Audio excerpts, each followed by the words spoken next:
Welcome to the Queen City Music Podcast, the podcast devoted to the local music scene in Charlotte, North Carolina. Now, here's your host, Matthew Ablan. Hello, and welcome to episode 49 of the Queen City Music Podcast. This episode of the Queen City Music Podcast is sponsored by Middlesea Jazz, Charlotte's premier jazz club located at 300 South Brevard Street in Uptown Charlotte. Stop in for Thursday night jazz jams, gospel Sundays every third Sunday of the month, or bi-weekly Wednesdays for Remember Wednesdays. But if you prefer, stay in for the evening and watch their Saturday night live stream, where you'll have access to the best performances Middlesea Jazz has to offer. And if you want the VIP treatment, get a Baby Grand membership, where life takes you to a higher note. Tickets are now available for Sonny Emery on October 8th and 9th. Then, two-time Grammy-nominated contemporary jazz artist Jeff Cashua on October 15th.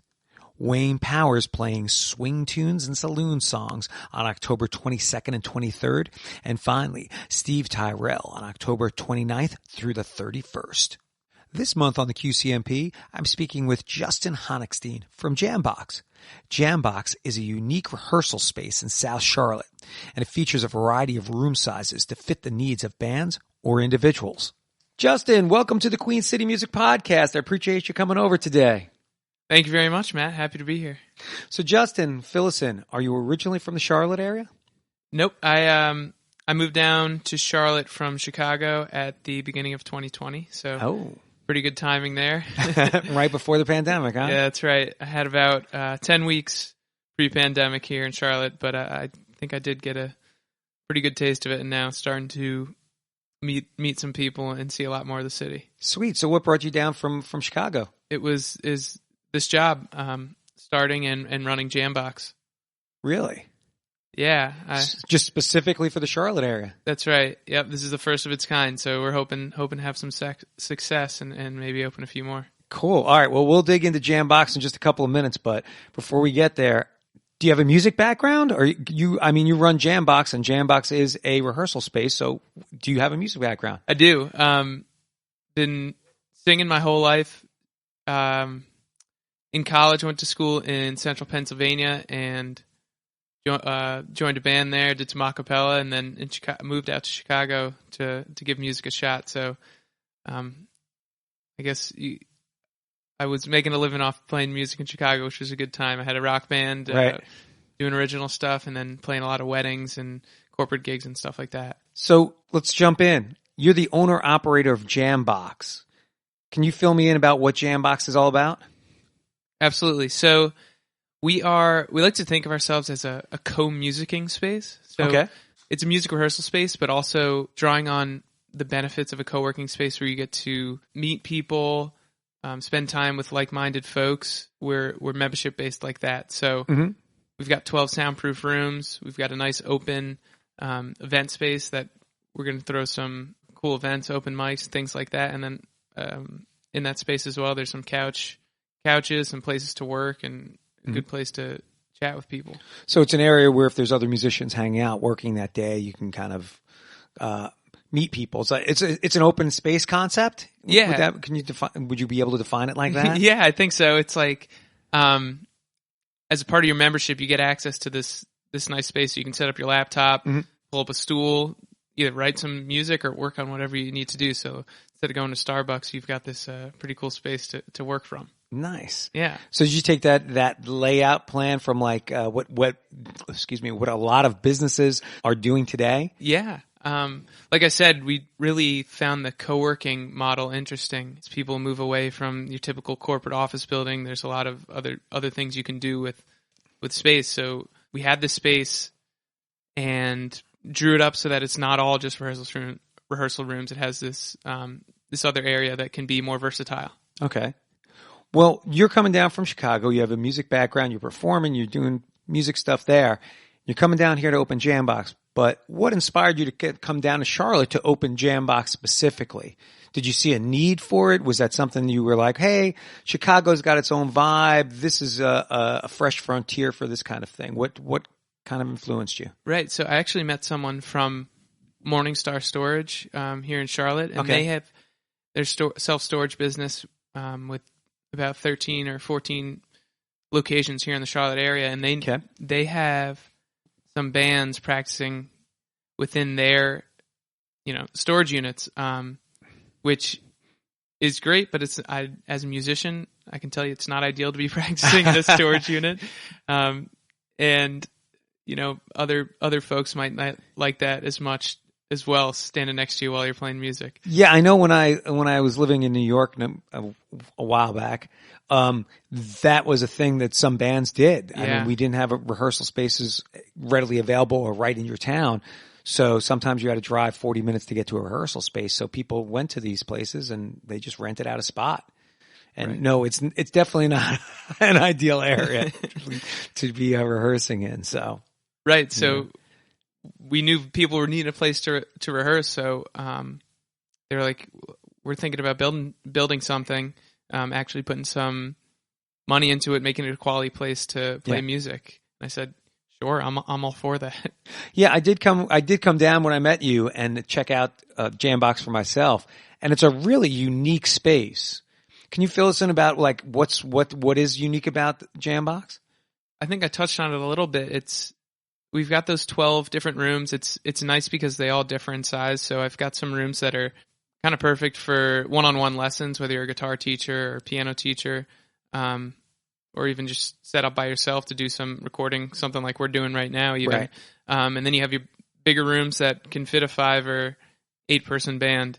And then outside of that, I love that open space. When you walk into the place, we've got all these album covers posted on the walls. We've got some cool spots to sit and work, like I said, and also excited to use that as an event space to hold some different kinds of events. So when Jambox was built and you have these different size rooms to cater to what different artists might need or musicians, was that your brainchild, or was that Morningstar, or did you guys work together to come up with a concept and an idea of what to do? Yeah, we worked together, and I know you were saying, I'll go back to it being a unique space. The Morningstar side of the building, actually the whole building used to be a cotton factory, textile factory.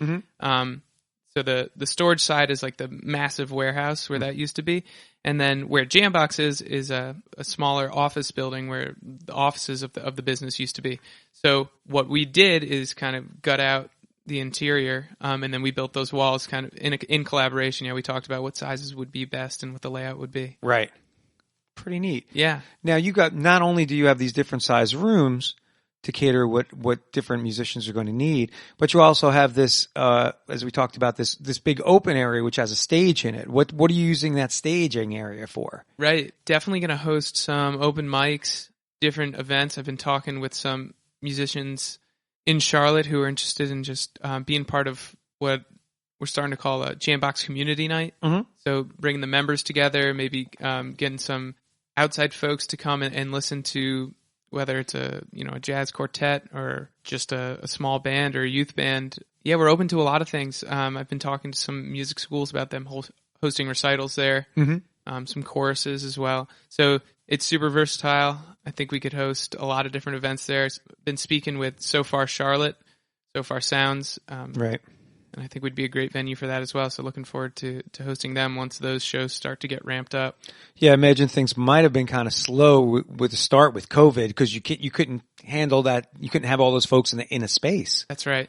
So hopefully, going into the latter part of 2021 and heading into 2022, you guys can really utilize that space a little bit more, huh? Exactly. I was super pumped about using that space, and then, like you said, unfortunately, I couldn't use it at all in 2020, and then at the beginning of 2021, still had to be super careful about keeping it at a certain capacity and making sure it's safe.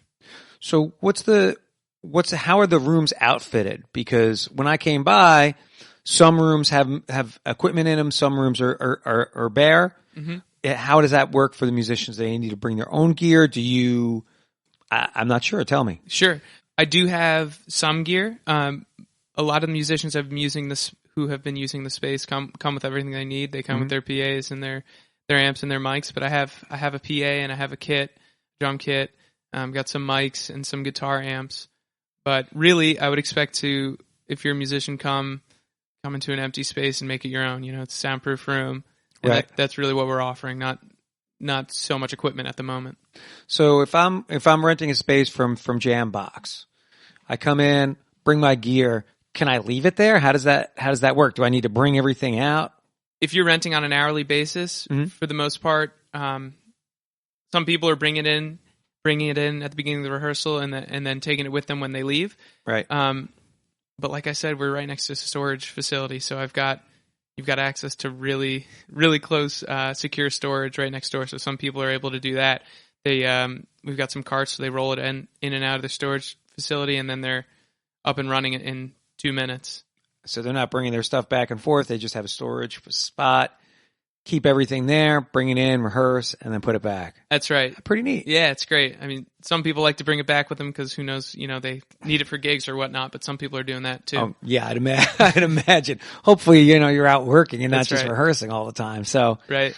How does it work with Jambox? You guys have a couple of different ways that you rent. You can rent the room monthly, or you can be a subscribed member. How does that work, and what's the difference? So renting monthly is those folks can definitely leave their stuff in the room. They're the sole group that has access to it. So you pay a monthly flat fee, kind of like if you were renting a storage unit or something like that. So you leave all your stuff there. It's just your space. You come and go as you please. And we've got a couple rooms that are available for that. The majority of our members, though, are, like you said, subscribed members, and that's the co-working model where you pay $20 a month to be a member. That lets you into the space, essentially, and then after that you can book any of our rooms by the day or by the hour, or you could even, on some weekdays we're allowing members to rent out the event space. So I've had a couple people actually throw a graduation party and a birthday party there. But yeah, we're super excited about that. The subscription membership. It's $20 a month for anyone, and then you can come in and work in that space. Like I said, it's better than going to Starbucks to write some songs or something. And then, Absolutely. And then when you need to turn up a little louder, you can rent one of our soundproof rooms for a few bucks. So I noticed also looking at the website that you have a Jambox community. Can you tell us how that works? So that goes back to the subscription membership. Although people with the private monthly rooms are also have access to that as well. Essentially, we want to be as much a part of the Charlotte music community as we can. Mm-hmm.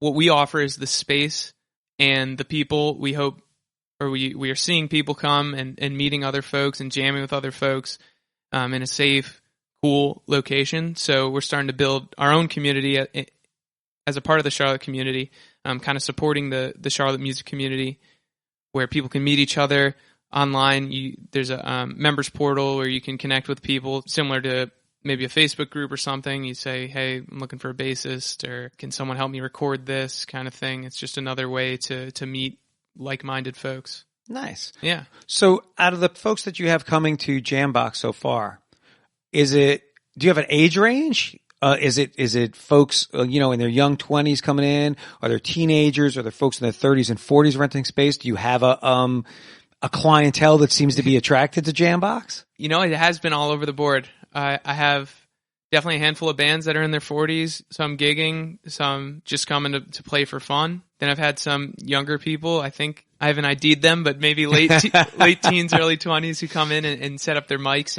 and do some recording, whether it's like singer-songwriter stuff or some hip-hop. Sure. So yeah, we're all across the board.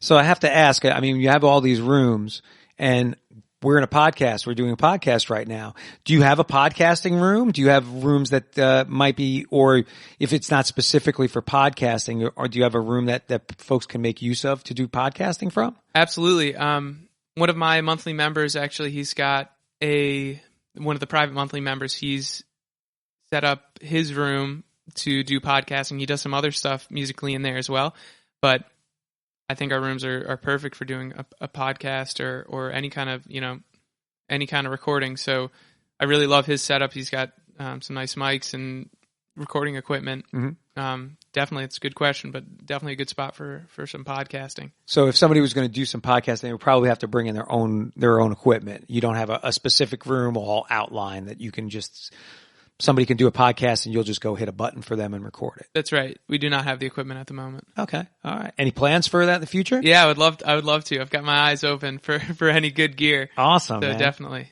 Yeah. I mean, the way podcasting is going and the way people are trying to do it, it might take off for you. Yeah. I could see that happening for sure. So you know what I liked? I headed over to the Jambox website and you guys have a tour video there. So me being in the north part of town and you guys being in the south part of town, I didn't realize it until, I wanted to see the space in person, but when I visited the website, it was fantastic. You get a nice little tour of what's going on. How was that to put together that video just to get the tour going? Yeah. It was a good time. I actually had someone from Morningstar come over and help me with that. We kind of drew up a really rough script the day of, and then we were like, all right, what do we want to highlight here? Mostly we want to highlight the space because it's such a cool space. Right. So I did my best to talk through it as I was followed with a camera, kind of my first time doing something like that. But I think it turned out okay. I wouldn't say I'm the best front man in front of that video, but I think you got to see the space, which was pretty cool. Well, that was the whole point, right? Right. So when people come to Jambox, what's the access like? Is there a certain set hours that they can come and play? Is it a 24-hour access for them? If I'm creative at 3:00 in the morning, can I come to Jambox and go record? How does it work? As of right now, we're keeping it to like 10 to 10. Okay. 10 a.m. to 10 p.m. hours. But what's cool about it is, like I said, that open space you don't need to book. So as a member, you get this key fob, which lets you in and out of the main space during those hours. And then also when you book a room, you don't have to worry about learning a key code or anything. Our system actually automatically makes your key, allows your key to open that specific room. So you can feel pretty secure about getting in and out of the space. And then if you want to leave your stuff, for example, I had someone who rents the room for the whole day kind of often. He brings all his recording equipment. And, so he's there for 10 hours. He leaves. Wow. He leaves to go, eat lunch or go meet someone and do whatever. So he feels super secure just leaving his stuff there because he's the only one who's got a key to get in and out. Nice. Yeah. Hey, to jump back, you said you came down in 2020. So when you came down, was the space already starting to get built out, or when you came down to work with the folks from Morningstar to plan everything, were you building it out at that time when you got here? Right. So when I got here, I think like demolition started like right when I got here. So we kind of took out all the old walls, cleaned up the old bathroom, or actually I had to take out one of the bathrooms because it was in tough shape. Yeah. So it just started when I got here. And then for the first, 5 or 6 months that I was here, I was overseeing all that construction as we put in everything new. So it's, it's all brand new except for the shell, I guess, the existing building walls and ceiling. How long did it take for the build out of the building, the spot? Yeah. If there was no pandemic, I think we could have gotten it done in 5 months or so. Wow. But end up being pushed out to more like 7 or 8. Wow. Okay. All right. Just making sure it's a little bit harder to get people to hire folks to get there. But I don't think, it didn't affect us so much during construction because that kept rolling for the most part. Right. Well, people had to work. I know, construction, at least guys want to get to it. Yeah. They don't want to be held up. Yeah, that's right. So, and they're not working that close together. If you're doing construction, it's not like in school where you have kids sitting 2 feet from a desk, Yeah. I'll hammer the nail here, you hammer it right here. And I think guys are spread out doing their job. So getting that together. Yeah, that's right. And then I actually, I painted it myself with, hired some like high school and college kids to help me out. So I remember this is in the dog days of summer. We were in there with our masks and each in our own separate room painting. So it was like, it was, like you're saying, there's plenty of space that we could have while painting the walls. Yeah. It's a modern spot too. When you come in, it doesn't look like an old dingy little rehearsal studio.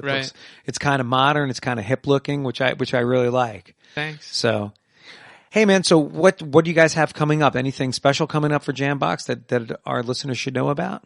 Like I said, we've been working on those community nights. So I'm looking to have later this month, or actually, so by the time this podcast comes out, hopefully a community night where we're gonna have Al Sergal's jazz quartet, or he calls it the Fortet. Fortet. And he puts together some really cool tunes. So I would definitely keep your eyes open for that. Going to have some open mics coming down the line as well.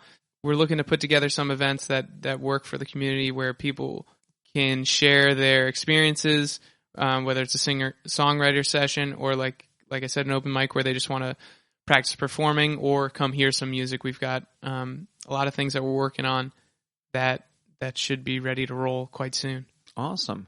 And how do we get in touch with you over at Jambox if we want to book the space to perform? Like if there's a school performance, they want to come in, they don't have something, or maybe even some music teachers need a spot for their student recitals. Right. Yeah. How do we get in touch with you about that? Plenty of ways to get in touch. Our social is JMBX Music.